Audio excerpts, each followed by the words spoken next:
Hello, everyone, and welcome to Black Nouveau. I'm Earl Arms, and this is our May edition. This month brings Memorial Day, a time to remember the ultimate sacrifice made by our citizens who served in the U.S. military. We'll talk with a Milwaukeean who's working to provide much-needed support for our veterans who are still with us. Educator, actress, and director Sherry Williams Pennell joins us for a thoughtful Mother's Day poem. We'll look at the lineup for Pride Fest, which is happening at the Summerfest grounds June 5th through 7th, and talk with an LGBTQ advocate working to collect and preserve Milwaukee's gay Black history. But we begin with an issue that still plagues Milwaukee, lead paint. James Causey has more. Lead paint has recently made headlines in Milwaukee. Most notably, 3 Milwaukee public schools have closed because of lead paint concerns, and hundreds of children throughout the city have undergone lead testing. No amount of lead in the body is safe.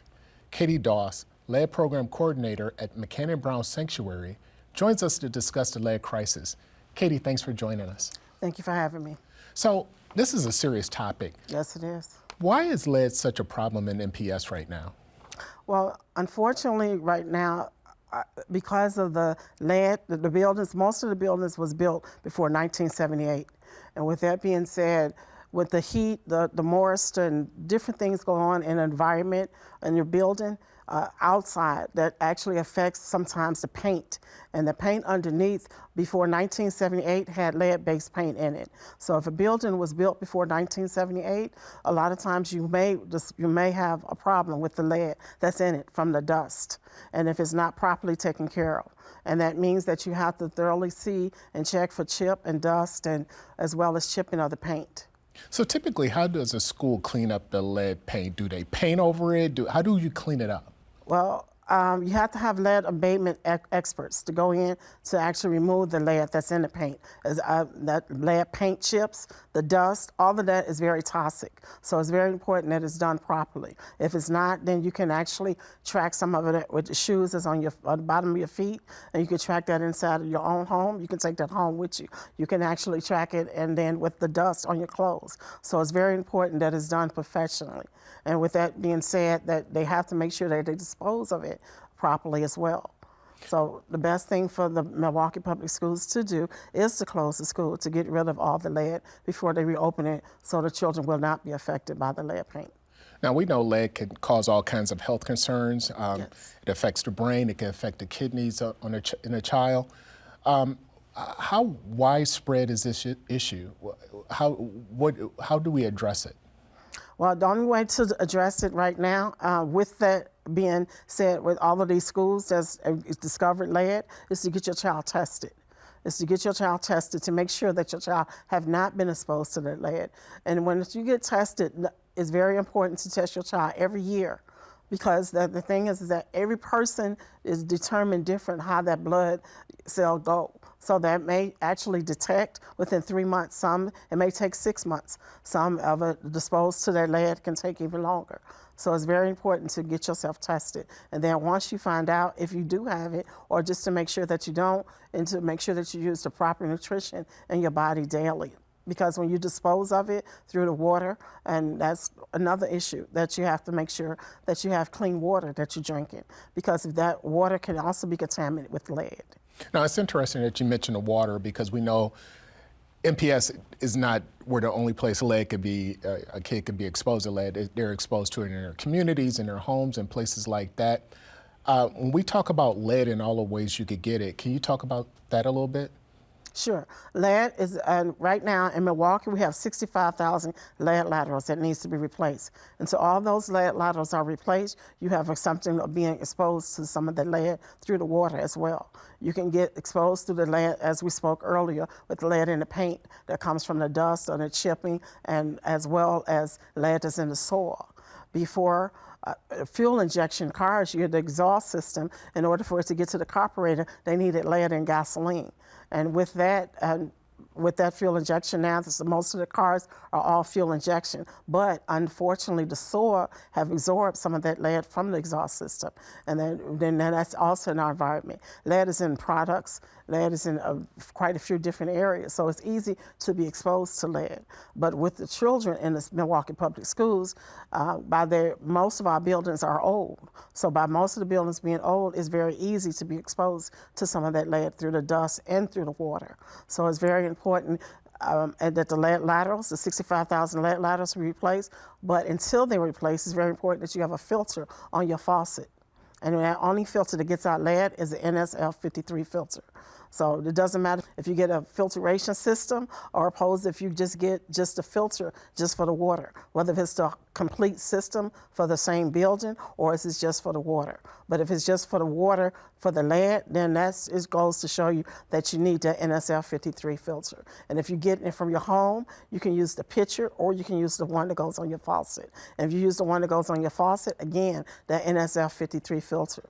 At McCannon Brown Home and Sanctuary, we actually give out the Elite filter. That is one that's equipped with the NSF 42, NSF 53, and NSF 41. And that gets out, and NSF 42, that gets out the chlorine from the smell and the taste in the water. But the NSF 53 is the only one that gets out lead. And the 41 is basically for medicine that disposes of. And that it gets into your water, and that is also the purpose of having the Elite filter. Now, you mentioned testing and how you get tested and stuff. What does testing consist of? What do you have to do? Well, first the child comes in and get tested, and they are testing with the catheter joint. That's a little poke in a finger, and then that is actually into a machine, and those results come back right away. If it's above 3.5, then they ask the parent if you want to get a venous joint. If they say yes, we're able to do a venous joint, which comes from the vein. The phlebotomists actually do that testing, and that goes into the lab. That goes to the lab. They come and pick up our lab work at 2:30. Then that comes back within 2 business days. By we doing testing on Saturdays, you'll get those results by Tuesday, no later than Wednesday. And then that is actually given back to your primary doctor as well as you. And if it's higher, depending on the results of it, will determine what needs to be done. Because it can get as high as, I've seen a child as high as 67. And that child had to actually be hospitalized. So, and like I said, you can't look at a person and tell that person has lead in their blood. The only way that you can determine if that person have it is to get tested. And right now, since it's been actually in the schools, it's very important that all Milwaukee Public School children get tested. Okay, well, thank you. That's news we need to live by. Thank you. Appreciate it. God bless.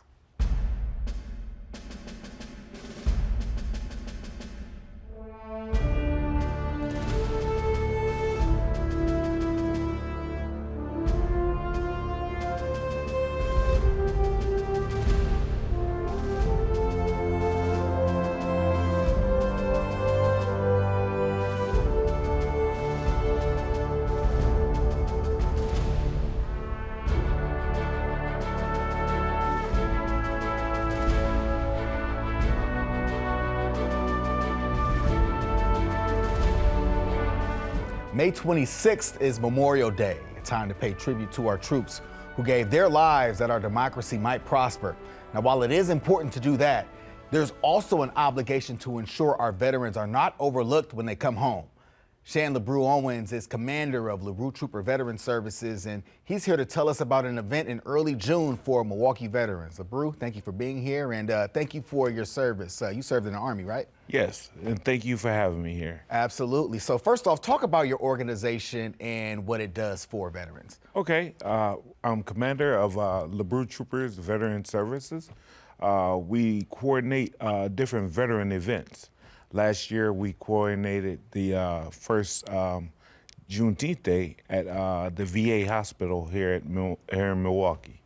And we're coordinating an event this year, which will be the Vet Fest, the first ever Vet Fest, held at Washington Park at the Band Shell, June 7th, from 2 to 6. So yeah, talk about why it was important for you not only to create this Vet Fest, but also to create this organization. Well, there was a need for the organization. Actually, the organization was created in 1998. We served We formed the first military school here in Milwaukee, Wisconsin, and we're focusing on veterans now. The need was, we saw that the Milwaukee's veterans were being underserved. There are a lot of great veteran organizations that serve them, but they serve them nationally and they focus in on them nationally. We're focusing in on the community here in Milwaukee, the local community, the underserved veterans, homeless veterans, veterans fighting for housing, veterans with trouble with doing suicide prevention, and so forth. So talk about Vet Fest some more, right? It's happening in early June. Just Yes. what are some of the details about the event? Yes, it's going to be a very exciting event. Vet Fest, June 7th, we'll have entertainment. V-Funk will be headlining. We'll have the African Oju and the African dancers and drummers.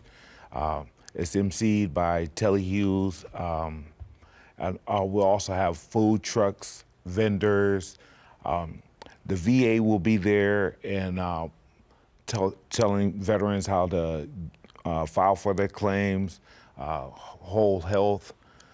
We'll have the War Memorial there, also with the different veteran organizations that come with the War Memorial. So it'll be really great.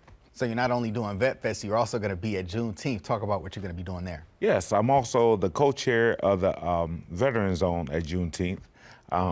At Juneteenth, it'll be a great celebration there. We'll do the parade with the veterans, the Homeless Veterans Initiative, VetNet, the UWM College Fund for Veterans, Wisconsin GI Bill, and others. So we'll do the parade, and then we'll have a veteran zone for Juneteenth, where veterans can come, find out about different issues that they may have or help with different things that they need. So if people want to learn more about what you're going to be doing at Juneteenth, if they want to learn more about Vet Fest or more about the org, where do they go? Where can we find more information? I'm glad you asked. They can go to Northcott Neighborhood House to find out more about Juneteenth. We're also looking for volunteers for Juneteenth. And they can contact us for LeBrew Troopers Veteran Services at 414-745-4139. All right, so while we have a little bit of time, talk about the importance of supporting veterans, especially with your org and from your perspective as a veteran. Yes, we just did something to save dozens of veterans from eviction. The city of Milwaukee didn't get the funding for a veteran CVI for a veteran organization.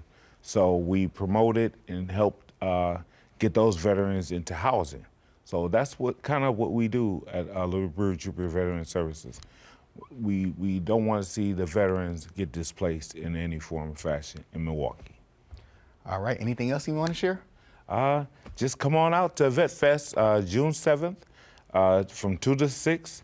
Like I said, V-Funk is headlining.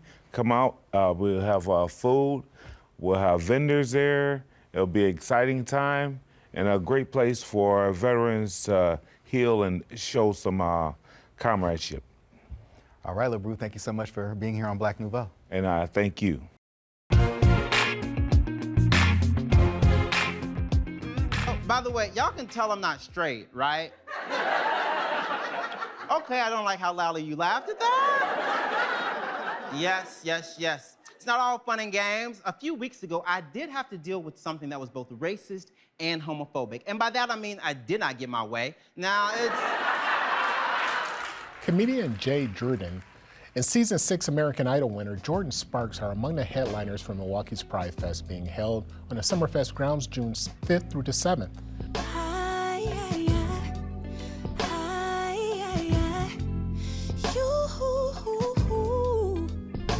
Sometimes I feel weak, sometimes I'm exhausted. Ricardo Wynn from the Milwaukee County Office of Equity joins us now to talk about Pride Fest and the need to preserve Black gay history. Welcome to Black Nouveau. Thank you for having me. So let's talk about Pride Fest. It's happening the first weekend in June. Basic question, why is Pride Fest still important? Pride Fest is still important because it's important for us to share and preserve and celebrate our history across the board. And with me being a part of the Wisconsin LGBTQ History Project, one of our initiatives this year is to actually celebrate and amplify Black and QPOC voices through our initiatives, not just during Pride, but throughout the year. Why are the issues facing African Americans the same as gender-loving people? Because we are people, right? And while I am Black first, being same gender loving is an intersection of who I am, and it's a part of my life, and that is the same for others. And so while I am Black, we have our same issues, right? But being part of the LGBTQ community, there's a need for space for us to be celebrated in that capacity too. Just as if you were a husband, right? You're still a man, so you may go to baseball on Sundays, you may go play football on Tuesdays. Those are spaces for you to be affirmed and to learn from people who look like you and who share the same common values as you as well. Let's talk about the History Project. What is that about? So the History Project has been around for a long time. We have done a lot of work. And in the last 5 years, along with Our Lives Magazine as well, which is a statewide magazine for LGBTQ individuals, we have made a commitment to not only address social justice issues, but anti-racism. And while it is our job to preserve and amplify and celebrate LGBTQ history, we are making voice that also recognizing that LGBTQ is not always Black. So therefore, we have to actually get those narratives. And we started with Josie Carter, who was a Black trans woman. We got a historical landmark downtown to celebrate this woman who was pivotal in the community, who created space for not just Black people, but all people at a time where it was not popular to do so. So now in today's world, we're seeing the need of not only celebrating that, but giving voice to people like Josie Carter and other people in our current community who are doing work. And we're going to be actually celebrating Montel Infinity Ross, who is an entertainer, community advocate at our community, celebrating the 5th year of him and El Halo creating the Walk for Black Pride to advocate and amplify not just Black voices, but brown voices and QPOC individuals. And partner with Our Lives Magazine, we're going to be doing an article where he gets to really reflect on not just that experience, but like what's happened since then, right? And so as we see, there are very few spaces for Black LGBTQ people to convene, brown people, for people of color. And so it's important for us to actually highlight that and give voice to those areas. It's important that you mentioned history. A lot has happened under this new administration in the first 100 days. Does that concern you as a person of color and a person of the LGBTQ plus community?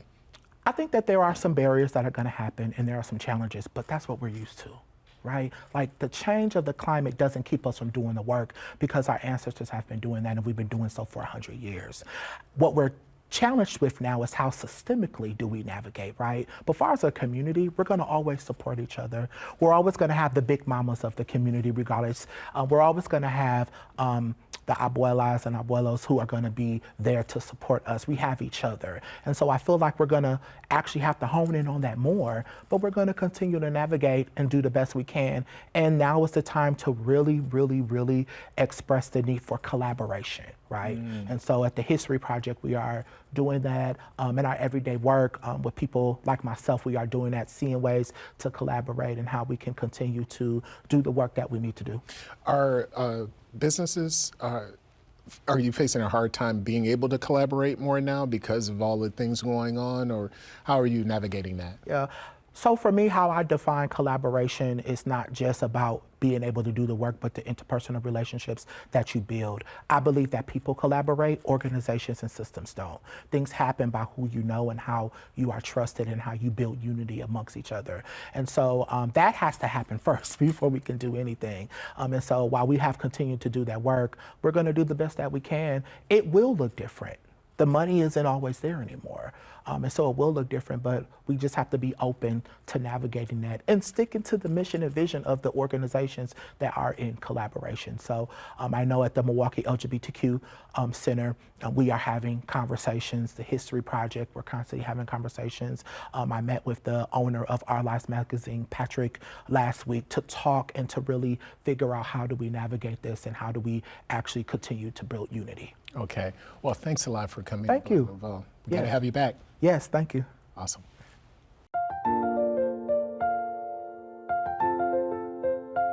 I too sing America. I am the darker brother. They send me to eat in the kitchen when company comes, but I laugh and eat well and grow strong. Tomorrow I'll be at the table when company comes, and nobody will dare say to me, eat in the kitchen then. Besides, they'll see how beautiful I am and be ashamed. I too am America. Langston Hughes has long been regarded as one of America's best poets and playwrights. At the beginning of this year, his collected body of works moved into the public domain. Here to explain exactly what that means for performers is educator, actress, and director Sherry Williams Pennell. Miss Sherry, thank you so much for being here on Black Nouveau. Thank you for the invitation. I'm glad to be here. Absolutely. So first off, let's talk about copyright law and now that his works is moving into public domain. I think it's what, 95 years, right? So yes. Going back to 1930. Yes. But, you were explaining to me some of the works even afterward are now in the public domain. So explain how that works. So when we have the work of a playwright, a poet, intellectual property, it is protected once it's copywritten. But after 95, 100 years, it becomes available for free use by artists or whomever might be interested in celebrating. I'm going to say celebrating that artist. It's really important to theater artists because finally, some of those plays and some of those works that really have exorbitant fees attached to them now become available to us. It releases a treasure trove of beautiful material and an opportunity to celebrate Langston Hughes in a new way. Yeah, I think you're going to see all of a sudden new plays or biographical presentations, including some of his most famous work. You know, think about Harlem. You know, What Happens to a Dream Deferred. It was quoted in the title of Lorraine Hansberry's beautiful A Raisin in the Sun, or The Negro Speaks of Rivers. Who knows what may happen with these wonderful words of prose from someone I consider our poet laureate, not only just of the Harlem Renaissance, but of the nation. Oh man, you Raisin in the Sun, you just remind me, one of the first movies I watched at my grandmother's house, wow. But yeah, talk about why it's so important for us now to, think about these works and now that it's in the public domain to look back at this. It's important from a historical viewpoint because after all, Langston Hughes in his writing recorded our history, talking about African American history. He was able to speak in the language of, as they say, the common person, the everyday person, with his simple stories, the stories of Jessie B. Simple. Those wonderful works that were published in the newspaper that became a collection that entertained people and helped, I'll say, share a little bit of mother wit because Jessie B. Simple always had some philosophy to pass along. It opens up an opportunity for the artists to create new work around the life of Langston Hughes. He is one who was so eloquent. I'll say he could speak in the most simple language and sometimes take it to a high level of expression. But he was a soul man, a heart man. As they used to say, a race man, because he spoke of the truth that was happening in our communities across the nation at a time when some were afraid to speak out. And we're almost at that point again in our history where artists are not being encouraged to speak truth. And so it takes courage to do that. And Langston Hughes had that courage during the time of civil rights, during the time of Jim Crow, during the time of persecution of Black people. And it seems like we've always, since we arrived to 1619, but he was courageous and eloquent in the way he expressed himself and shared our history. All right. He was our first, if you want to say kind of jazz, spoken word artist as well. He recorded with jazz musicians. So he was very versatile in his writing and his expression. All right. We have a few more seconds. Just any other pieces of significance, especially nowadays? You kind of alluded to it, but anything else you want to share? I would say to those theater companies, I have my own Brownsville Arts Ensemble, let us create and tell our truth. Be forthcoming, be courageous, just as Langston Hughes was. Sherry Williams-Pannell, thank you so much for being here on Black Nouveau. Thank you for having me. And that's our program for this month. Next month, we'll have our regular June program and a special Juneteenth edition at 9 p.m. On Juneteenth, we'll be at the festival and waiting to talk to you. In the meantime, be sure to check us out on all our social media platforms. And for the entire Black Nouveau family, thanks for watching. And here's a special Mother's Day treat.